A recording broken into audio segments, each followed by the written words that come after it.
Now that the social platforms are swaying away from photos because they're not getting the engagement that they used to, should we still be creating photos, and how can we be using them inside of our Reels and our TikToks? This is something that I get asked a lot on the platform. The answer is yes. You should absolutely still be taking photos because you can use them in a variety of different ways on the platforms, including your videos. So take your photos, put them on your website, put them on your blog articles, your LinkedIn page, your Facebook page, your Instagram account as photos or albums, but also we want to make sure we're strongly leaning into using these in our TikToks and Reels. Let me give you some examples, and then we're going to talk about best practices to help make sure that you are doing this correctly to get those views. One really easy way to be using your photos in your videos is to create a how-to series. This is an educational or an ideas-based series where you're then going to be showing off those photos. I do this all the time with how to do a summer photo shoot or photo shoot ideas or concepts on different things that you can be doing.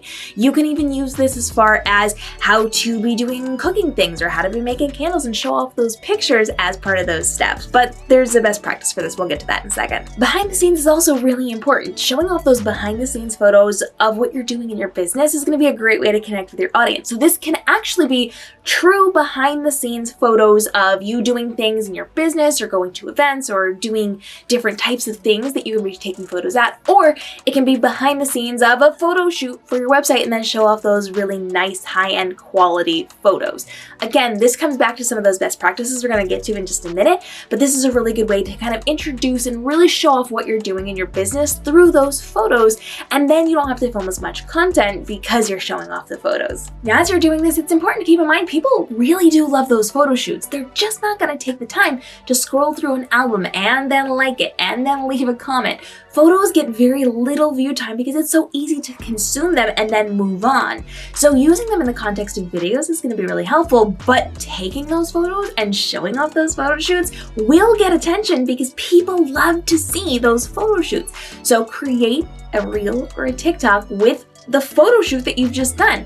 And it's going to go back to the best practices we're going to get to in just a second, but you're going to show off your photo shoots for your website or photo shoots for a blog article or a photo shoot for a magazine that you're going to be featured in, or you're going to show off a photo shoot for your new YouTube video thumbnail. You can use this and spin this in all different ways and just literally say, this is a photo shoot of whatever it is, and it can be something big and broad like a magazine photo shoot that you've just done, or a photo shoot that you did to update your website, which then also drives traffic to your website because they want to see those.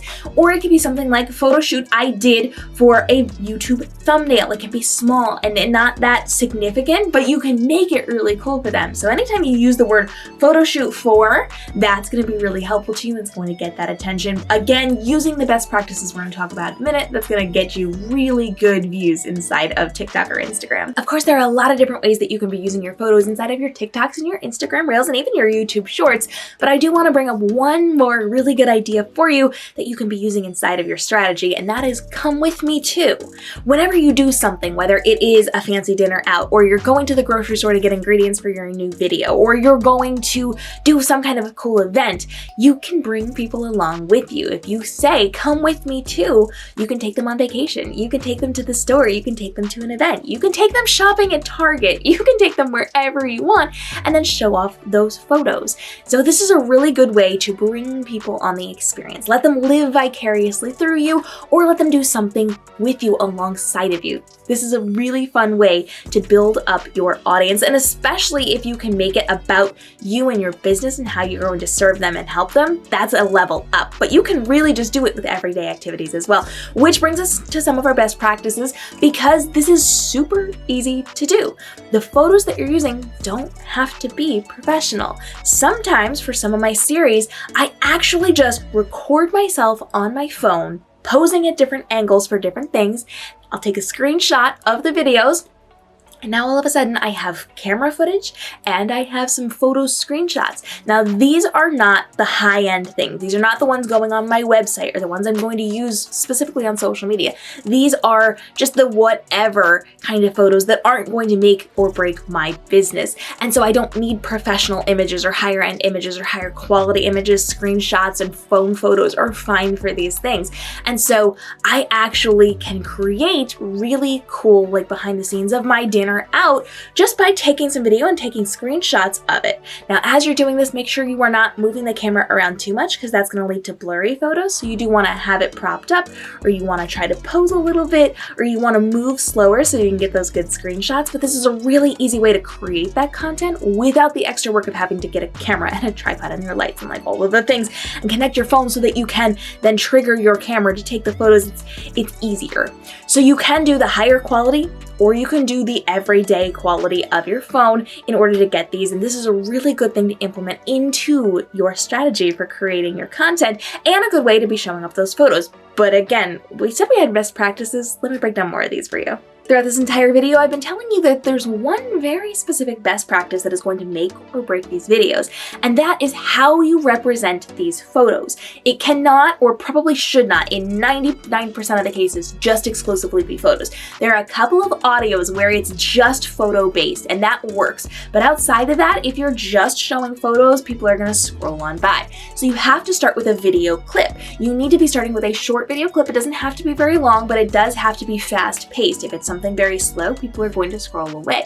So you want it to be short and sweet and faster moving. If it's not faster moving, use a couple of different clips and splice them together to create a faster paced video. Even if the music is slow, you want to make sure that the video is going to be faster to keep their attention. Because if you give them that slow, relaxed breath to then scroll away, you are going to lose the majority of your audience.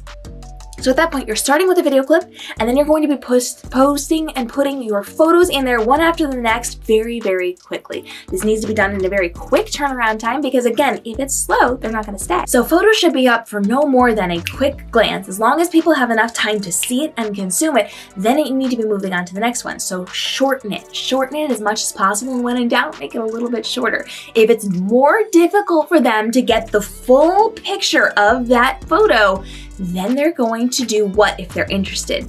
They're going to watch it again to see it. They're going to try to pause it to get more detail on that photos. So less is more when it comes to showing these photos. Faster pace, and the more photos you can show, the longer they're going to watch through it, which brings us to this little tip of keeping it short and sweet. If you keep it short, there's going to be a higher watch through rate, which means it's going to rank higher in the algorithm system and get shown to more people.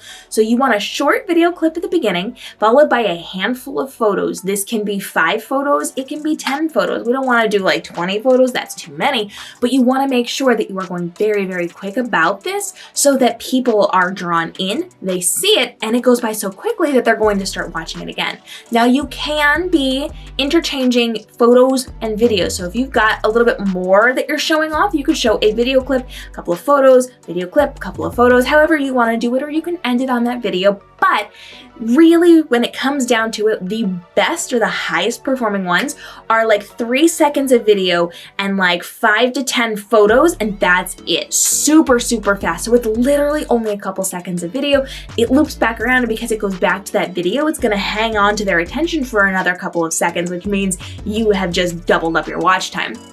So this is a really good practice to make sure that you are getting people drawn in. They're seeing those images, but then they're staying not only for the entire thing, but like looping back into the video, which means your watch time is over 100%, which tells the algorithm this is a good video, and it kicks it out to more people. Shorter is better. So if you can keep it at 5 seconds, 7 seconds, this is going to be a really good video for you. But I have one more tip for you that's really important in order to get people's attention staying on your video. Be sure to hit that subscribe and notification bell for more tips and tricks just like this on how to level up and save time on your social media so you can get back to running your business and avoid pitfalls like this last thing that a lot of creators do.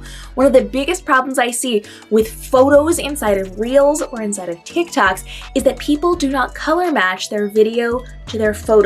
So they spend time curating these photos, they'll use their Lightroom presets, they'll make it all pretty and light and airy and lovely, but they don't spend time on their video. So you see a very blue tinted video and then beautiful photos, and it doesn't line up. When you have that misalignment of videos and photos, it tells people, oh, that's Photoshop, that's not real life, and it takes them out of the moment. So we don't want to do that. We want to make sure that our coloring on our photos and our videos are very similar, if not the same.